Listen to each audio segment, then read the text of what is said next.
ये बात बड़ी गौर से सुनिएगा, कॉरपोरेट लाइफ के लिए ही सुनाने लगा हूँ। एक मोहतरमा अपनी बेटी को पिक करने आई, वो लाहौर हॉस्टल में रहती है उनकी बेटी, और वो मोहतरमा रावलपिंडी साइड पे यहाँ से जाएं तो कोई इलाका दरमियान में आता है, मुझे नाम भूल गया उनका।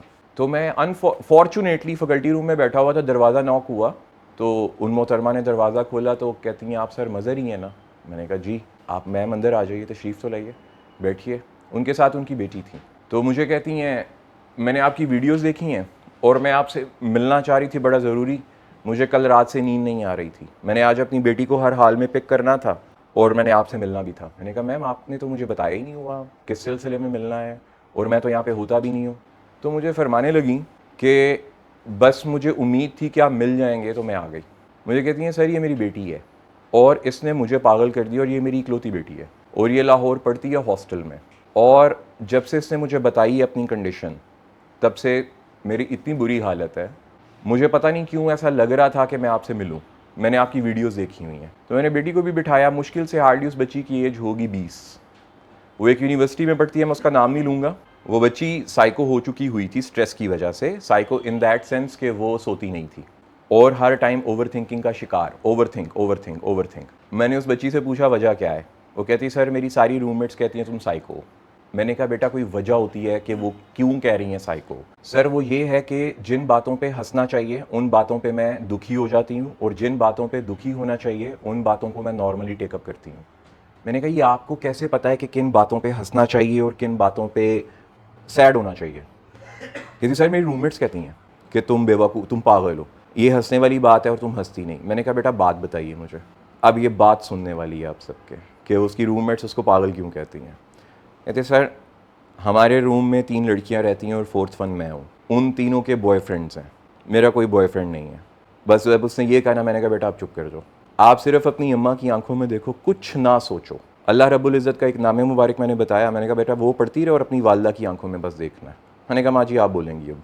तो माँ जी फरमाती हैं कि सर मुझे ऐसा लगता है कि मेरी बेटी को लड़कों में इंटरेस्ट नहीं है, उसको शायद लड़कियों में इंटरेस्ट है।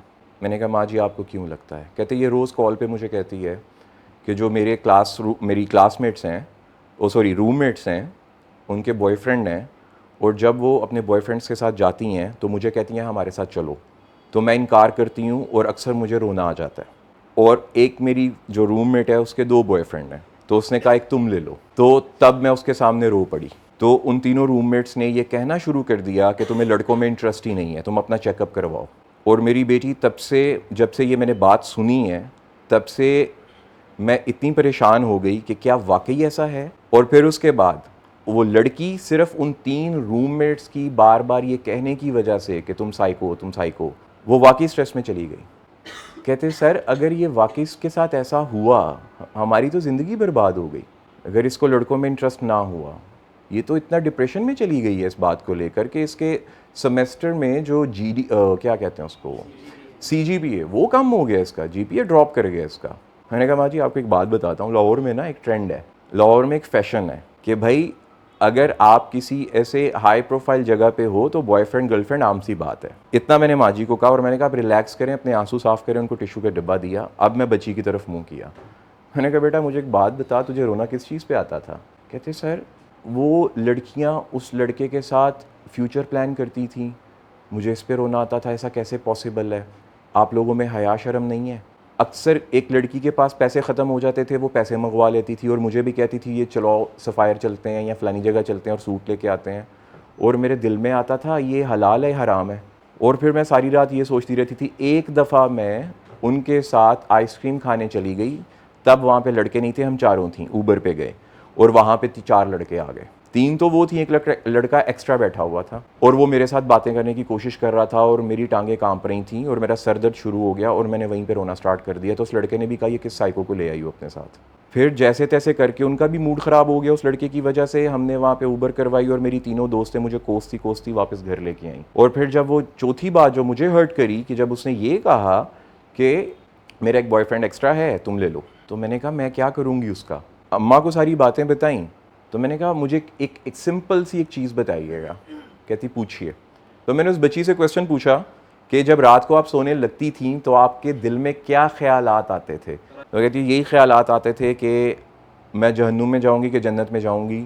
सामने मेरे एक लड़का बैठा हुआ था और मेरे साथ वो बातें कर रहा था और वो मुझे अजीब से नाम से पुकार रहा था और वो मुझे कह रहा था क्या मैं आपका हाथ पकड़ूं। अब यही मैं रोज़ सोच रही हूँ। तो मैंने माँ जी की तरफ देखा, मैंने कहा माँ जी आप ना अपनी बेटी को घर लेके जाइएगा और इसको कहिएगा अपने बाप के गले लगे और अपने बाप के हाथ चूमे। आपके हस्बैंड ने ना आपकी बेटी को खिलाया हिलाल, तो उसके पेट में जब हिलाल का लुकमा गया ना तो वो हराम काम कर नहीं सकती। स्ट्रेस ट्रूस इसको कोई नहीं है। जब एक इंसान को एक चीज़ बार बार कही जाए तुम पागल हो पागल हो पागल हो, तो बस उस चीज़ का स्ट्रेस होता है। और माँ जी मैं बड़ा खुश हूँ आपकी बेटी से, एक ऐसी बच्ची से मिलके जो इतना डीप सोच सकती है, वो सिर्फ इस वजह से कि आप दोनों की दुआएं उसके पीछे हैं और आप दोनों ने अपनी बेटी को हलाल खिलाया हुआ है। वो हराम काम करने से पहले 50 करोड़ दफ़ा सोचेगी। इसका ये हरगिज़ मतलब नहीं है उसको लड़कियों में इंटरेस्ट है। बस इतने से कहने की देर थी, वो बच्ची जो हाथ ऐसे कर रही थी बिल्कुल रिलैक्स होकर बैठ गई और वाकई में उसके चेहरे पे एक फ़ख्र टाइप कोई चीज़ आ गई जिसे शाइन नहीं कहते। और उसकी वालदा बिल्कुल रिलैक्स, कहते मुझे ये था कि मुझे इसका ट्रीटमेंट करवाना पड़ेगा कि पता नहीं हमसे कौन सा ऐसा गुनाह हुआ है मियाँ बीवी से जो हमारी बेटी ऐसा हो गई है। अब क्वेश्चन है पाकिस्तान में कितने अच्छे लोग हैं, मैं गर्ल से यहाँ पे पूछना चाहूँगा। कॉर्पोरेट सेक्टर में मैंने रिसर्च करने का कहा था ना आप लोगों को, कुछ पॉजिटिव चीज़ें मिली हैं या नेगेटिव चीज़ें मिली हैं रिसर्च के दौरान। कॉर्पोरेट में हलाल रिस्क कमाना कितना ज़रूरी है आगे आने वाली नस्ल के लिए। जो मौजूदा इस टाइम एग्जिस्टिंग जनरेशन है, आपको क्या लगता है ये कितनी एथिकल ग्राउंड्स के ऊपर स्ट्रॉन्ग है?